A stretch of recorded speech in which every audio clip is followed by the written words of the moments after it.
விஜய் காவேரி கிட்ட பேசிக்கிட்டு இருக்கும்போது கொஞ்ச நேரத்திலேயே அவங்களோட சின்ன வயசு ஞாபகங்கள் எல்லாத்தையுமே யோசிச்சு பார்த்துட்டு, சின்ன வயசில் நான் தான் அம்மா அப்பா இல்லாமல் ரொம்பவே கஷ்டப்பட்டேன்.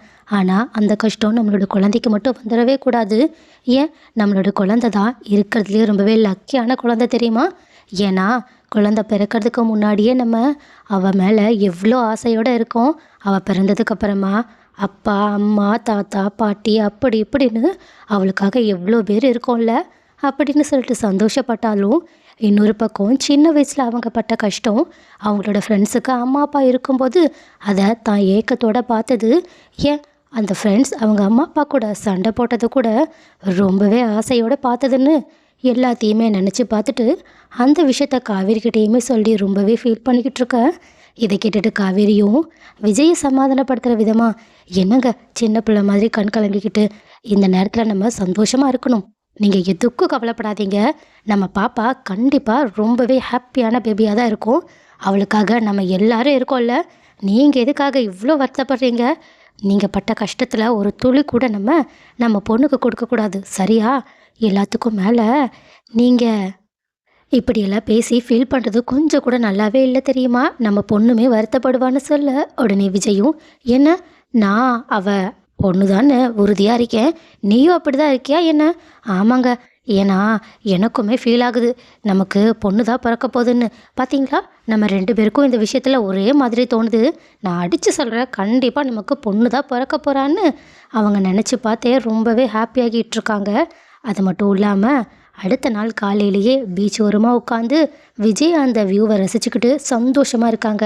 ஆனால் காவேரிக்கு என்னதாச்சுன்னு தெரியல, அவங்க ரொம்பவே வருத்தத்தோடு இருக்காங்க.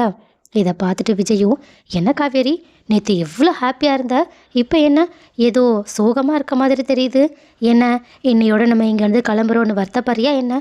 சச்ச, அதெல்லாம் ஒன்றும் இல்லை, ஏதோ என் மனசுக்கு ரொம்ப பெரிய தப்பு நடக்க போகிற மாதிரி தோணுதுங்க, ஏதோ தப்பாக வரப்போகுது, ஏதோ ஆபத்து வரப்போகுதுன்னு தோணிக்கிட்டே இருக்குங்க, அதான் மனசெல்லாம் ஒரு மாதிரியாகவே இருக்குது. இதை கேட்டுட்டு விஜய்க்கு ராகவோட நினப்பு வருது. இருந்தாலும் அவங்க அந்த விஷயத்த வெளிப்படையாக காவேரி கிட்ட காட்டிக்காம, ஏன் காவேரி, ஏன் இப்படிலாம் யோசிச்சுக்கிட்டு இருக்க, இப்படிலாம் நினைக்காதன்னு சொல்ல. ஆனால் காவேரியும், இல்லைங்க, ஏதோ ரொம்ப பெரிய பிரச்சனைன்னு தோணுதுங்க, ஒரு வேளை ஏதாவது பிரச்சனைனா நீங்கள் என்னை விட்டுட்டு போயிட மாட்டீங்கள்ல? காவேரி, என்ன இப்படியெல்லாம் பேசிக்கிட்டு இருக்க? இல்லைங்க, எனக்கு அப்படி தோணுது, நீங்கள் என்னை விட்டுட்டு எங்கேயும் போயிட மாட்டீங்கள்ல? இங்கே பாரு, நீ இல்லாமல் நான் எங்கேயும் போக மாட்டேன், புரியுதா இல்லையா? இதுக்கப்புறமா இதை பற்றி பேசாத. இல்லைங்க, எனக்கு கனவுல கூட எங்கள் அப்பா அழுதுகிட்டே காவேரி காவேரின்னு என் பேரை சொல்லி கத்திக்கிட்டே இருந்தாங்க. இதுக்கு முன்னாடியும் எனக்கு கனவுல அப்பா வந்திருக்காங்க, ஆனால் இப்படி அழுது என் பேரெல்லாம் சொல்லி நான் கேட்டதே கிடையாதுங்க. ஆனால் அதை கேட்டதுக்கப்புறமா மனசு ரொம்பவே உறுத்திக்கிட்டே இருக்குங்க, ஏதோ மிகப்பெரிய ஆபத்து இருக்கிற மாதிரியே தோணிக்கிட்டே இருக்குங்கன்னு சொல்ல. ஆனால் விஜயும், இங்கே பாரு காவேரி, இப்படியெல்லாம் இந்த நிலைமையில யோசிக்கக்கூடாது, நீ இருக்கிற மொமெண்ட்டை என்ஜாய் பண்ண கற்றுக்கோ.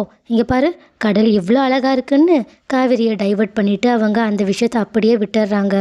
அதுக்கப்புறமா அவங்க காலைல தன்னோட வீட்டுக்கு கிளம்பி போய்கிட்டு இருக்க, கரெக்டாக அவங்க ரோட்டில் போய்கிட்டு இருக்கதை ராகவோட அடியாளுமே பார்த்துட்டு ராகவுக்கு கால் பண்ணி, நாங்கள் இப்போ அவங்கள தான் ஃபாலோ பண்ணிக்கிட்டு இருக்கோன்னு சொல்ல. அதுக்கு ராகவும், நான் சொன்ன வேலையை கச்சிதமாக முடிக்கணும், ஏதாவது எச்சக்க பசக்கா நடந்துச்சு அப்புறம் நான் என்ன பண்ணுவேன்னு எனக்கே தெரியாதுன்னு மிரட்ட. உடனே அந்த அடியாளுமே, ஒன்றும் இல்லை, நான் செய்கிற காரியம் சுத்தமாக இருக்குன்னு சொல்லிட்டு அவங்க வேகமாக விஜயோட காரை ஃபாலோ பண்ணிக்கிட்டு இருக்காங்க. ஆனால் இது தெரியாத விஜயும் காவேரியும் காருக்குள்ளே ரொம்பவே ஹாப்பியாக அடுத்து நடக்க போகிற தன்னோட குழந்தையோட பிரசவத்தை பற்றியும் அவங்க கூட எப்படியெல்லாம் இருக்கணுன்றத பற்றியும் ரொம்பவே ஆசையோடு பேசிக்கிட்டு இருக்காங்க.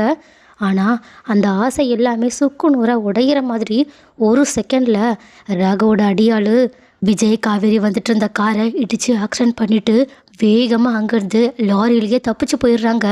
ஆனால் அங்கே ஆக்சிடென்ட் நடந்த இடத்துல விஜய்க்கும் காவேரிக்கும் இருக்கிற நிலைமையை பார்த்துட்டு அக்கம் பக்கத்தில் இருந்தவங்க அத்தனை பேரும் பதறி போகிறாங்க.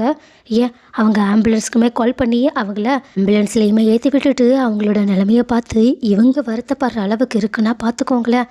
ஆனால் அந்த பக்கமும் ரொம்பவே கேவலமான ராகவும் அவங்களோட அடியாட்கள் கிட்ட, இந்த மாதிரி விஜய்க்கும் காவேரிக்கும் ஆக்சிடென்ட் நடந்துச்சு, அவங்க கண்டிப்பாக உயிர் பிழைக்க வாய்ப்பே இல்லைன்ற நியூஸை கேட்டுக்கிட்டு செம்ம ஹாப்பியோடு இருக்கான். ஆனால் அவனுக்கெல்லாம் சரியான தண்டனை இதுக்கப்புறமா தான் காத்திருக்குன்னு யாரெல்லாம் நினைக்கிறீங்க? அண்ட் ஆல்சோ விஜயும் காவேரியும், இல்லை, காவேரி பயந்த மாதிரியே இப்போ ஒரு மிகப்பெரிய பிரச்சனை நடந்திருக்கு. ஸோ இந்த கண்டத்துலேருந்து விஜயும் காவேரியும் எப்படி தான் தப்பிக்க போகிறாங்க? அவங்களோட குழந்தைக்கான ஆசையான கனவுகள் எல்லாமே சுக்கு நூறா நொறுக போகுதா? அப்படி இல்லைனா விஜய் எதை நினச்சி பயந்தாங்களோ, தான் சின்ன வயசுலேருந்து அப்பா அம்மா இல்லாமல் வளர்ந்த மாதிரி தன்னோட பையனோ பொண்ணோ வளர்ந்துடக்கூடாதுன்னு எப்படி நினச்சாங்களோ, அதுக்கு மாறாதான் அந்த குழந்தை வளரப்போதா என்ன? அப்படி மட்டும் ஒரு சீன் இருக்கவே கூடாதுன்னு யாரெல்லாம் நினைக்கிறீங்க?